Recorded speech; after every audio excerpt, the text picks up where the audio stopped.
Yes, All you're right. recording now. Good. We're live. 1, 2, 3. Welcome back to the Real Estate Locker Room show, folks. I'm your host, John Carney, and thank you for taking the time out of your busy day to tune in. I'm truly grateful for you listeners out there. Your support is what makes this podcast possible and the growing success that we're experiencing. I know your time is valuable, and I appreciate you spending some of it with us by tuning into the Real Estate Locker Room show. If this is your first time listening to the show, welcome. The goal here is to deliver you actionable advice on how to elevate your real estate game today. Yeah, to continue to raise the bar in your specific area of expertise in the real estate industry. You know, whether you're an investor or an industry pro, welcome to the show that truly believes that real estate is a team sport.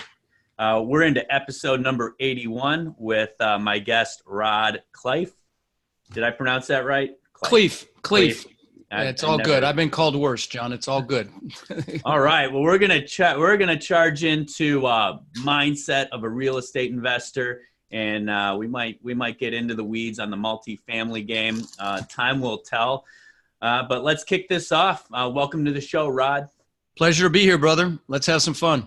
Cool. Now, one of the reasons why I started this podcast is I believe that there is an intersection, at least there is in my life, where I like to explore, you know, the competitive nature of investing in real estate or owning and operating real estate, and the competitive nature of the athlete, whether it's the weekend warrior or the professional on TV, you know, to maintain a high level and in the real estate game, you know, earn a profit or not lose all your money. You know, there's that competitive nature. So, you know, I like to kick off and stretch out with a few sports related questions if you have the time for that. Sure. Cool. Do you have a favorite athlete that you admire either from your childhood or present day that inspires you? You know, I really wasn't that sports minded, but I will tell you that what popped into my head when you asked me that question was, I remember seeing Pele in the soccer field do that upside down kick and make goals upside down, you know, where he did that flip. So I think that probably jumped into my mind. You know, I mean, I've watched the Broncos over the years, but yeah, I'm a capitalist and I focus on making money and adding value. So sports hasn't been as big in my life as it may be in yours or some of your listeners. Yeah, fair enough. I suppose I gravitate personally towards the individual sports at this stage of my life. In my 40s, I'm really focused on the endurance athletes and what it takes to train for the event, right? The work. Sure. I mean, you know, I hate the scandal that Lance went through, but what a grueling competition that you know that cycling was and is, but. You know, that comes to mind as well. Yeah. So, I mean, that's sort of it. And I think some of the guys, whether you're in business, whether you're a mom, a super mom looking after your family, or whether you're an athlete or a capitalist, I mean, there's a degree of teamwork and there's a degree for sure. of just one step in front of the other and pure determination that separates you know, the leaders of the pack. So yeah, the ones that don't give up, for sure. Yeah. I mean, you know, that the mindset conversation, you know, goes hand in hand with sports as well as, you know, building a team, motivating a team, getting behind a mission, and certainly ties into multifamily real estate for sure. You can't do this. It's not a solo sport. It's absolutely a team sport. So.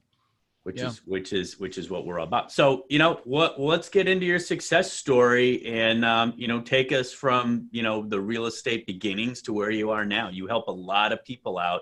And thank you. The idea is that you can help one of our listeners out today. Well, let's hope so.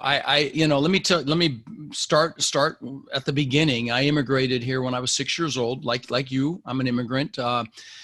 Ended up in Denver, Colorado. Came here with my brother Albert, my mother's Vancia, and I lived in Denver for 30 years. There you go. Yeah, got your Colorado coffee cup. Love it.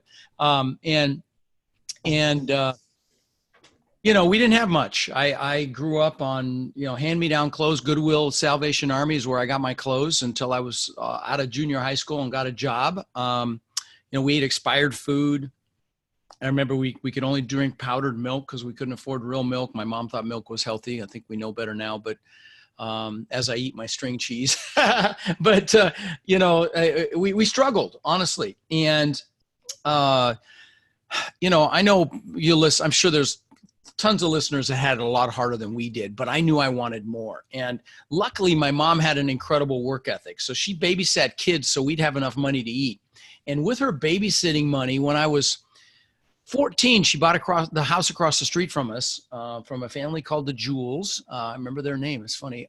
And she paid about $30,000 for it. Well, when I was 17, she told me it had gone up $20,000 in her sleep. And I'm like, what? You made 20 grand, you didn't do anything? I'm getting into real estate. So I got into real estate, and I got my real estate broker's license actually when I turned 18, which you could do with education then. You didn't have to have experience. They got smart. Now that you need experience as well to be a broker. But I became a broker right when I turned 18. And my first year in real estate, I maybe made 8 to 10 grand. My second year, maybe 10 to 12. My third year, I made over $120,000. So what happened between year 2 and year 3? And it's a topic that I love. What happened is I discovered the power of mindset and psychology, and truly that 80 to 90% of your success in anything is your mindset and your psychology, your ability to push through any limiting beliefs that you might have, any fears that you might have, and just take massive freaking action, to get uncomfortable. So many of us are comfortable. But so fast forward to today, I've owned a couple thousand houses that I rented long-term, multiple apartment complexes. And in 2006, my net worth went up $17 million while I slept. If you want to do the math on that, it's like $8,300 an hour, which of course I did. And I got a head so big, I could barely fit it through a door. I thought I was a freaking real estate god. And, whenever that happens, somebody gets cocky like that. Very often God or the universe or whatever will give them a smackdown. Well, that was 2008 for me. I lost that 17 million and a whole lot more. I ended up losing $50 million in 2008. I totally crashed and burned. And we can dig into why if you want. But I had 800 houses. I had multiple apartment complexes. And it was the houses that pulled me down. But that was a seminar. I call them seminars. I don't call them failures because if you fail to learn, they're only a failure if you fail to learn or you stop. You don't get back up. And I got back up, and I mean, we bought 1,000 doors in the last year. So, I'm definitely back, but it was a very painful seminar because I thought I was set for life. I thought 80 million baby boomers getting old and getting cold. I thought Florida was recession proof. Little did I know it was going to be ground zero for that '08 contraction. But anyway, I'm happy to talk about what the mindset, if you want, John, to talk about the mindset that it took to get 50 million to lose in the first place, but then the mindset it took to recover from that. Because a lot of people don't recover from losing that big and to the success that I enjoy today. So if you'd like, I'm happy to drill down on that a little if you want. Yeah. And you said something that resonates with me. It's a message that I try to get across our internal team, right? Our employees, our managers, our leasing agents, right, in the multifamily world. And it's you're talking about, you call it a seminar. That's a big seminar. We've had a recent experience where we have a V-shaped occupancy trend. And I look at that, right? We're trending up. We're almost out of the pain zone, but I look at that and say, this is a course that I can go out and teach people, or this is a keynote speech someday to let people not make these mistakes. And so learning from your mistakes I give my team the freedom to make mistakes, be creative and innovative, which in itself can lead to mistakes, but then learn about the mistake you made and let's not make it again, right? The whole mistakes repeated becomes a decision. And that's not what we're looking for.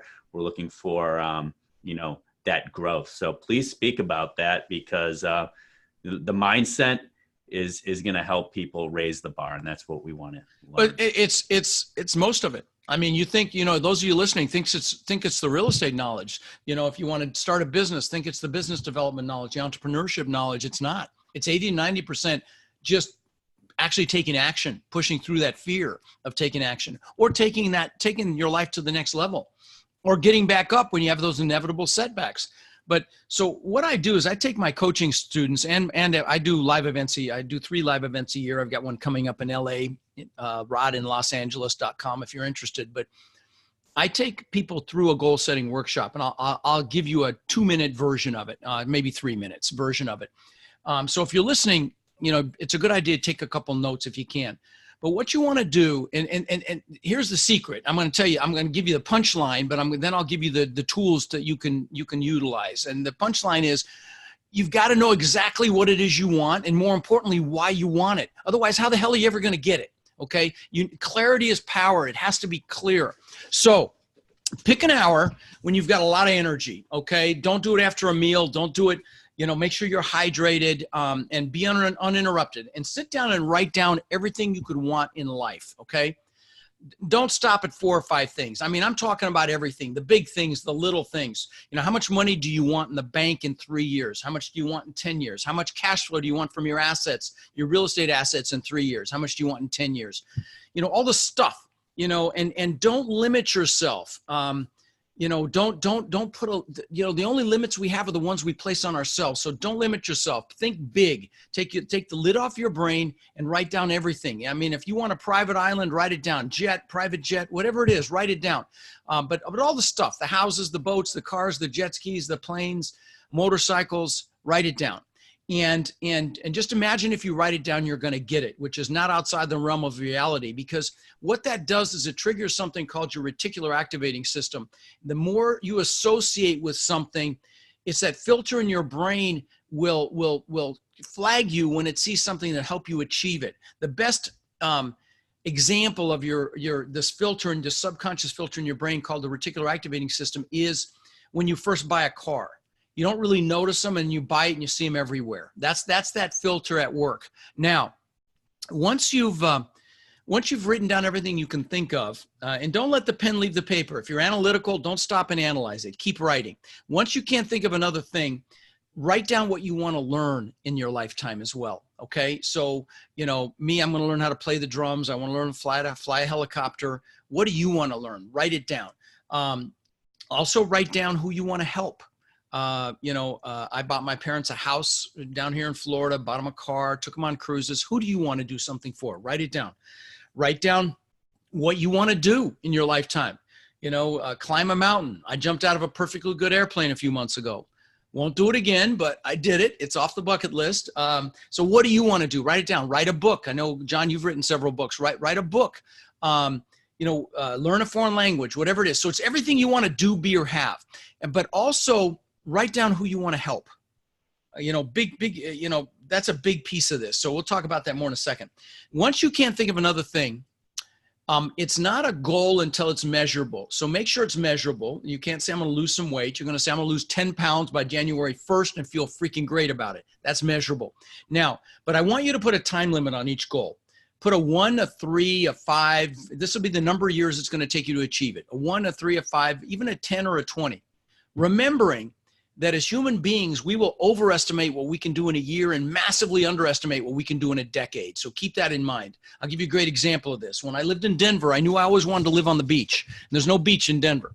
So I visualized pictures of palm trees and beaches and bikinis and all of that. And I ended up building this $8 million, 10,000 square foot mansion on the beach here in Sarasota. It was unthinkable when I was 18. So that the point in that example is not to brag. It's just because I lost that house, but I'll talk about that in a second too. But the point is to not limit yourself. All right. So put a time limit on each goal. And then I want you, there's a couple more steps. I'm almost done. Pick your number one goal. I mean, that goal that if you got it would be like, oh my God, I can't believe I got this. That goal, pick that. Put it on another piece of paper, and then pick your top 3 one-year goals. Put those on a separate sheet of paper and leave some room to write underneath them. The goals are, and now you're already ahead of 99.9% of the people on the planet. People spend more time planning a freaking birthday party than they do designing their lives. Okay. This is designing your life. This is finding the fuel to take massive freaking action to get the life you deserve. Okay. And so it's worth it. You've got the 4 goals on another sheet of paper. Your number 1 juicy goal. And by the way, if you've got several that are equally exciting, just pick one for that. It won't matter. So the number 1 goal, and then top 3 1-year goals. Then what the real fuel is, why those goals have to happen. So you've got to write down a paragraph for each goal, why it's an absolute freaking must. So I can show my wife what success looks like, my husband, so I can retire my husband, so I can show my kids what real success looks like, so we can have freedom to do whatever we want, whenever we want, wherever we want, with whoever we want. So whatever it is for you, but use emotionally charged words as well, like amazing, incredible, magnificent, beautiful. Words are very, very powerful. So you want to use them when you're writing your descriptions of why these goals are an absolute must. Now, once you've come up with positive reasons why you have to achieve them, take it one step further and put some pain in there. If you don't achieve the goals, like, so I don't feel like a failure, so I don't live a life of regret. And I know that sounds harsh, but this is fuel, because as human beings, we will do more to avoid pain than gain pleasure. So you're going to put, so I don't fail my children, so I don't fail my spouse. And so I don't, like I said, so I don't live a life of regret. There was this nurse in Australia named Bronnie Ware, where you're from, who was a hospice nurse that asked hospice patients at the end of their life if they had any regrets. She wrote a book about it. It's called The 5 Regrets of Dying. And you know what the number 1 regret was, John? It was not living my life, living the life someone else expected of me, not doing what I could, not living the life that I could have lived. Guys, we don't want any freaking regrets. So use what I just gave you as a tool so that you take action, because that's the fuel to get you up early in the morning, to keep you up late at night, to get you working on a weekend, to make sure that you grind now for a few years, to live now like most people won't, to live the rest of your life like most people can't. And that's why you've got to find that fuel. And this is what got me out from underneath the rock when I lost $50 million here in Florida to the success that I enjoy today. I'll give you one more tip, and that is around manifesting this stuff. I'll give you some examples in my own life. I'll give you a public example as well. Jim Carrey's a great public example. When he was flat broke, he wrote himself a check for $10 million, and he kept it in his wallet. And he'd look at it.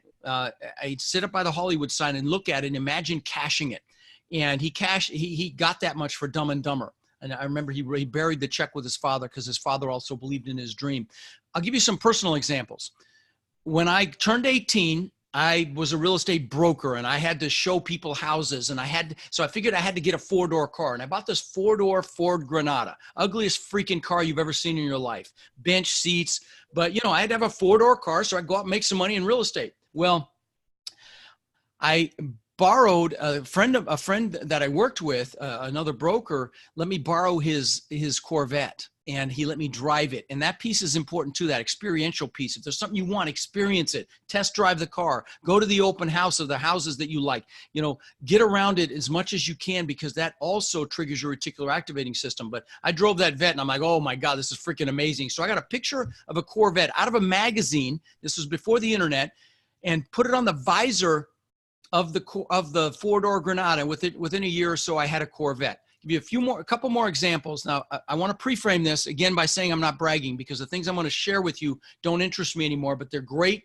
for illustrative purposes to show you the power of this.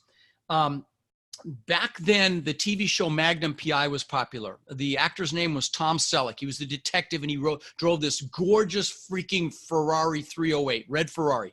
I got a picture, and I thought that was the coolest thing I'd ever seen. I got a picture of that actual car, put it on the visor of my Corvette. I put it out of a magazine, that actual car, and I had a Maserati within a couple years look just like it. Last example, and then I'll land the plane here, is I'm the guy that always wanted a Lamborghini. Okay, I had the posters in my room growing up. It was a Lamborghini Countach at the time, not the one I ended up buying. But what's interesting is my son also was into cars, and he collected models of cars. And he and I were just talking about this yesterday at lunch. And he had a model of the exact same color and style Lamborghini that I ended up getting, which I ultimately wrecked. But anyway, the pictures work, guys. In fact, I'll give you one last example here. This is my planner. I'm a dinosaur. I use a paper planner. It's on today right now. In the back of this thing, I've got pictures that have been in here. For those of you that are seeing this on YouTube, I've got pictures that have been in here for 20 years. They're in plastic, 20 years. So the first pictures are pictures of my kids. They're my gratitude pictures.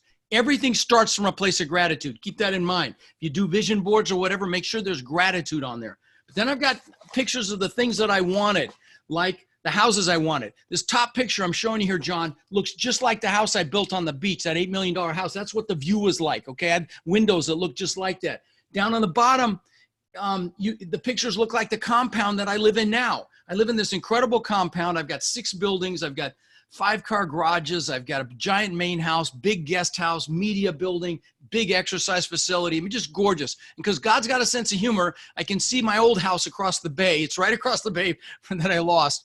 But this stuff works, guys. Get the pictures. And, I got pictures of stupid shit like watches. I collect a bunch of watches. The Lamborghini before I ever got it. The Rolls Royce, all this stuff that I got because I had pictures. So get pictures, put them around you so that again, it gets into your reticular activating system, and that'll help you get these things. Drop the mic. Well, look, that's the most information we've had about mindset here on the 81 episodes in such a condensed, in my opinion, maybe easy to digest. I would imagine that the listeners out there should hit it works. I mean, some of the analytical people may be like, oh yeah, it's a little foofy, get pictures, all that. Well, you'd be making a mistake. That's all I can tell you.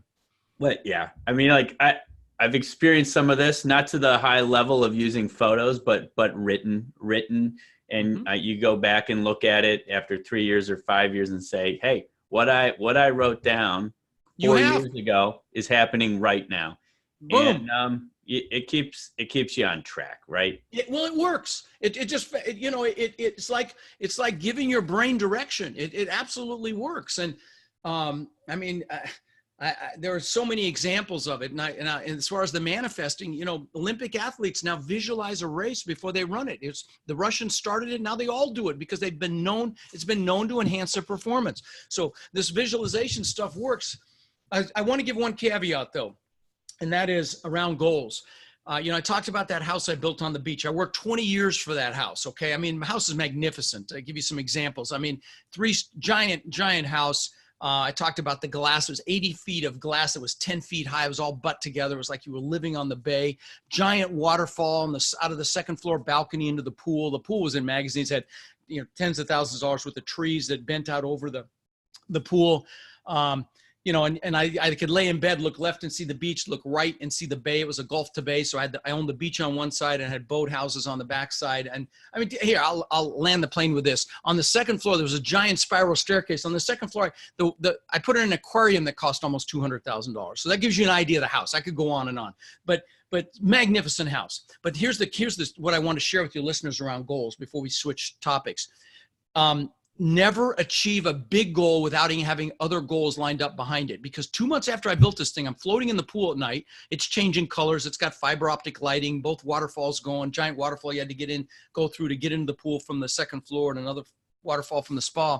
And I'm floating in the pool 2 months at night, 2 months after I built it, and I got depressed. And I mean really depressed. I'm like, what the hell? How can I feel bad? I've just achieved success by looking up this giant testament to my ego, which is the truth of the matter. That's why I did it, to prove to the world I was good enough. I built this big house, and I'm depressed.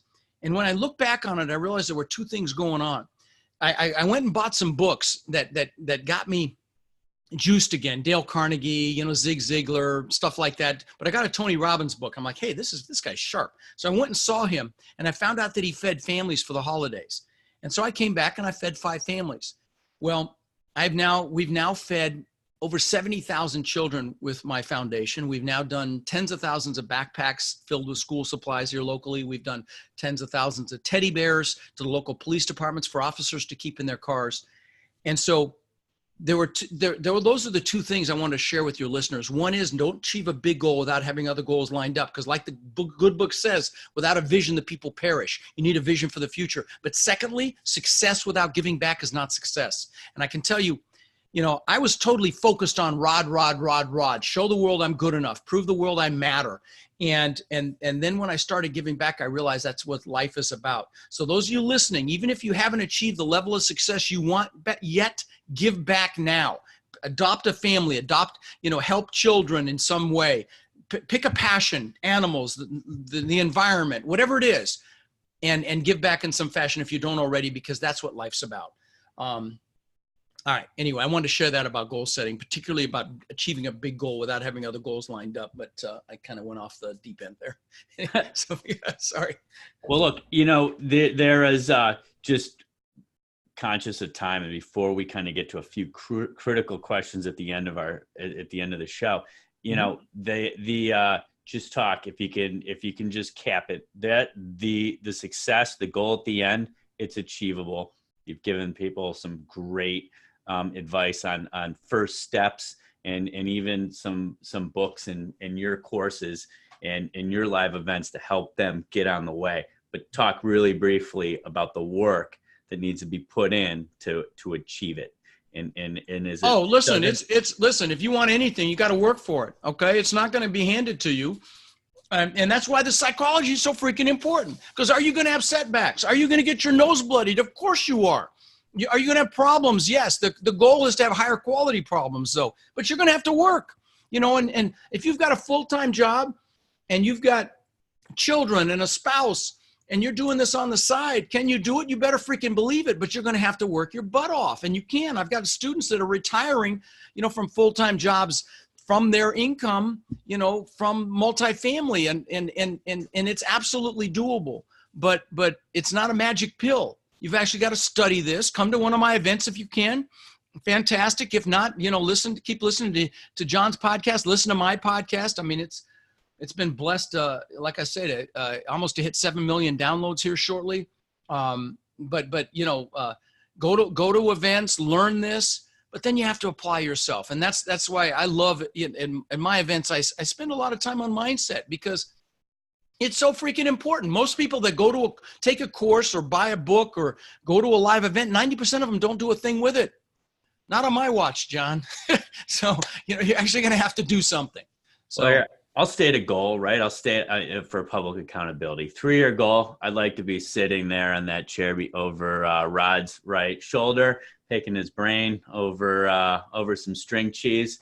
And sorry, I haven't eaten all day. Maybe a coffee, maybe a cocktail. We'll see what happens. Love it, right? Love it, man. It's just a decision. That's it. And when you make a decision, the Latin root of the word means to cut off. It's not a 1 foot in, 1 foot out. It is freaking done. So we'll track that. We'll track that. And then anyone listening to this show, we're going to have multiple ways for you to contact me. You should already know, but we'll have that in these show notes, and know how to get a hold of Rod. And you reference the patio chair, and let's see if anyone out there bites the bullet. If you don't mind me inviting the world to your house. Hey, listen, thank you. Oh, you're talking about the view behind me. That's my backyard. Yeah, that's actually a green screen, but it's a blessing, man. It's like a park back here. But listen, guys, it's massive action. It's knowing what it is you want with clarity, and then it's massive action. It's focus. Focus is power. Focus is clarity. The more clear you are on what you want, the more likely you're going to achieve it, and the faster it's going to happen. So. Can we distill everything we've talked about down to one pro tip to raise the bar now? Okay. Education and implementation. It's not just education for entertainment. It's education and implementation. So there's the pro tip. You learn it. Don't dabble. Dabblers get crushed in any business. Learn the business. Come see me if you can. Hell, my tickets are like $200 for 3 days, and it's just me for 3 days. I don't bring in a bunch of speakers to sell you shit like everybody else. Come see me if you can. If not, then listen to the podcast. Go watch the YouTube. Do everything you can to learn it. Really learn it. Get around people that are doing this, because a rising tide lifts all ships. Make sure you're going to meetups. I've got a Facebook community. It's got 30,000 people in it. It's the largest in the world for multifamily. It's multifamilycommunity.com. Get around people that are doing this, because you want people that are going to hold you to a higher standard. They're going to push you and compel you to take action, instead of the ones that are holding you back because of their own fear. So who you surround yourself with is who you become. Choose wisely. It's a hell of a lot more than one tip, but I just wanted to throw it all out there for you, John, for your listeners. Oh, thanks for that. Now, last, the question I usually ask everybody, is there one book that you've read that you? Oh, I'm gonna stick with the theme here, man. My love language is gifts. So one book is The 5 Languages of Love. If you're a mother, a father, a son or a daughter, or a brother or a sister, get that book. Okay. And if you're not one of those, then I don't know what the hell you are, but make sure you get that book so you understand how the people that matter to you feel love the most.